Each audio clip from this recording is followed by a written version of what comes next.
Radio Red de RCN. Grandes audiencias. En la hora de la verdad. Al oído.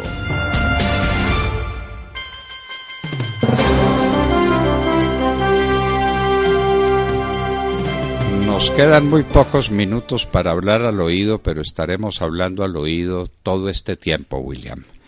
Adelante. Resumidito, pero directo al ojo de Filipo, como decían los antiguos. Sí, señor. Vargas Lleras, Petro. Vargas Lleras y Petro se enfrentaron este fin de semana, William, doctor Fernando, Vanessa, porque resulta que el señor Gustavo Petro, después de su fallido presentación en la ciudad de Cúcuta, resolvió acusar directamente a Vargas Lleras de ser el que está detrás de ese complot en su contra y de haber organizado a la gente que lo atacó y no le permitió presentarse en la Plaza Santander. Pero es que debo recordar que Gustavo Petro arribó a Cúcuta y sin permiso del alcalde pretendía hacer una manifestación política. Y la gente pues no se dejó, lo sacaron allá a gritos, a punta de huevos, de piedras, y entonces escribió lo siguiente en su cuenta de Twitter. Aquí se ve que hay un individuo que dispara, no impactó en mi vehículo, pero era parte del plan de asesinato, dice Gustavo Petro. El alcalde de Cúcuta y Ramiro Suárez Corzo son los responsables. Señor Germán Vargas Lleras, ¿usted pactó la libertad de Ramiro Suárez Corzo? Le pregunta, y Germán Vargas Lleras le responde a través de la cuenta en Twitter. No se equivoque, candidato Gustavo Petro, que entre usted y yo, el que ha empuñado las armas es usted, el que ha participado en la organización de actos violentos es usted, el que ha estado al margen de la ley es usted, no yo. Y de pues es que hay que recordar rápidamente el asesinato de aquel líder sindical de José Raquel Mercado, el Carina, la toma de la Embajada de la República Dominicana y los asesinatos que ahí cometieron para poderse tomar la embajada, el regreso de Cuba cargados de armas para seguir asesinando colombianos, el secuestro de Álvaro Gómez Hurtado y el mayor de todos los crímenes que se han cometido en Colombia, el asalto al Palacio de Justicia para matar a los magistrados de la Corte Suprema de Justicia, como lo hicieron los amigos y socios de Gustavo Petro. No nos equivoquemos con eso. Sí, señor. Este fin de semana hubo una cosa bastante delicada en Segovia, Antioquia. Allá le tiraron un petardo a una manifestación conservadora. Hubo 9 heridos. Esto se puede complicar, doctor Londoño, porque nos trae a la memoria lo que pasó en Pensilvania en cierto momento. Claro, pero la fiscal dijo que no había problema porque ya se había terminado el acto político. Doctora, por Dios, seamos serios. Ay, que porque eso estaba fuera del primer anillo de seguridad, pero por Dios, lo de Segovia fue gravísimo, extraordinariamente grave, y así no se puede hacer política en Colombia. Santos prometió que estas serían las elecciones más tranquilas en la historia de Colombia. Son las elecciones más violentas, más comprometidas, más salvajes que ha habido en la historia de Colombia. Ni en la peor época de la confrontación de la violencia liberal conservadora se vivieron cosas parecidas. Esto pudo ser peor. 4.000 personas estaban en este evento público cuando estalló ese petardo que dijeron las autoridades era de mediano o bajo poder. Descartaron que fuera una granada. Eso se llama una bomba. Una bomba. Eso, ahí estaba el representante de la Cámara que quiere reelegirse, que es Horacio Gallón, y la senadora Olga Suárez, que quiere repetir. Y se llevaron... El que quiera que estuviera. Ahí no vale ni derecha, ni izquierda, ni nada. Como lo decía Iván Duque en una confrontación con sus contradictores en la Universidad Sergio Arboleda. Es que el atentado, la violencia, los asesinatos no tienen partido, no tienen color político. Eso está más allá. La fuerza es la negación de todo el derecho, es la negación de un Estado de derecho. Y eso es lo que no podemos admitir. De manera que gravísimo, este atentado contra el Partido Conservador hubiera sido contra cualquiera. Como no aceptamos lo que pasó en Cúcuta, averígüese qué pasó. Y no es que Petro no tuviera permiso de mar, le preciso, es que estaba obrando contra decisión de la alcaldía que prohibía manifestaciones públicas en los sitios donde él quería hacer la manifestación pública.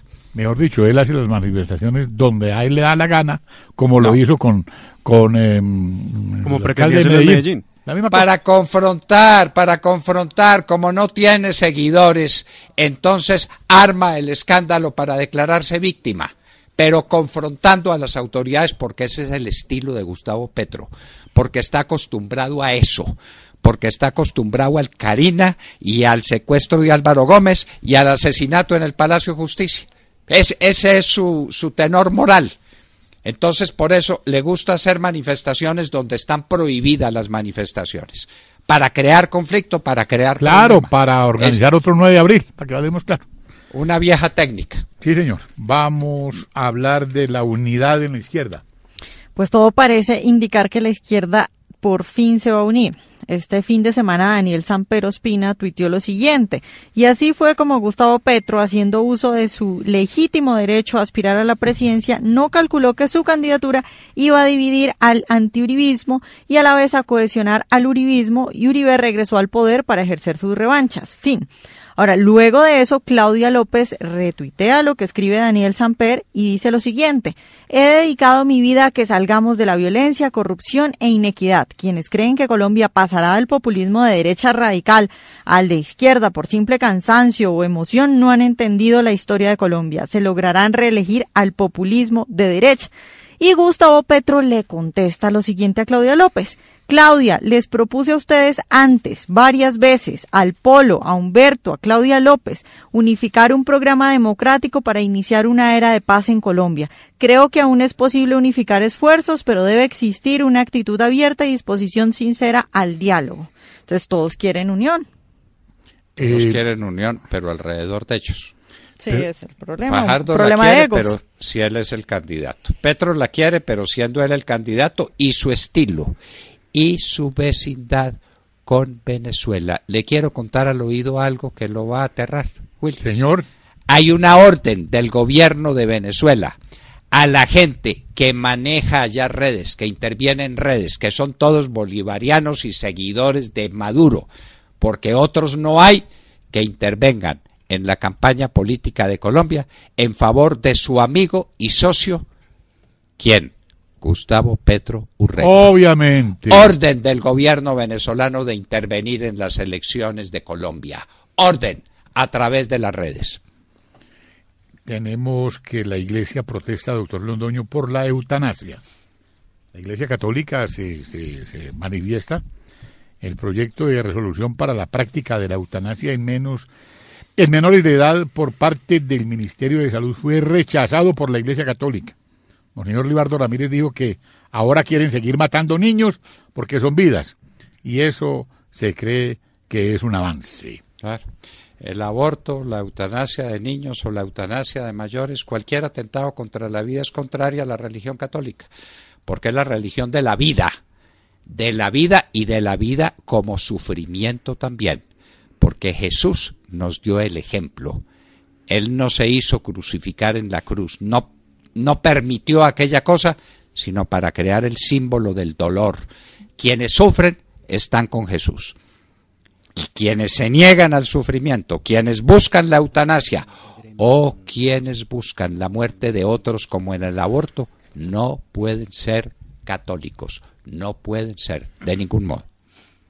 Y antes de terminar, una cosita, me pregunta el padre de mi esposa, que se encuentra pues reducido, que si él puede votar. Me dijo: William, yo no puedo votar porque yo estoy inválido en ese momento por un derrame. Que hay, si puedo o no puedo, porque yo tengo mis facultades mentales. Dice para concurrir a ir a votar el próximo domingo. Me dice: yo quiero ir a votar porque para dejar constancia siquiera de mi último voto. ¿Y por qué no puede? Okay? Que porque no, pues la mano está con un derrame cerebral. Bueno, entonces, ¿qué hay que hacer? ¿Qué él pregunta? Eso, hay fórmulas. Pregúntele al doctor Londoño. Pregúntele, que el Consejo Nacional Electoral se lo diga, porque cualquier cosa que yo le diga después sale el doctor Galindo y dice otra cosa. Pregúntele al doctor Galindo que para eso existen normas expresas de la persona que no quiere o no puede firmar. No se necesita la firma para votar. Perfecto, doctor. Muy bien. Y tenemos un invitado muy especial, William. Señor. Un exconcejal de Pereira y ahora candidato a la Cámara de Representantes por el departamento de Risaralda. Sí, señor. Centro Democrático 104, pero por Risaralda. Recordemos, la Cámara de Representantes tiene un tarjetón distinto en cada departamento.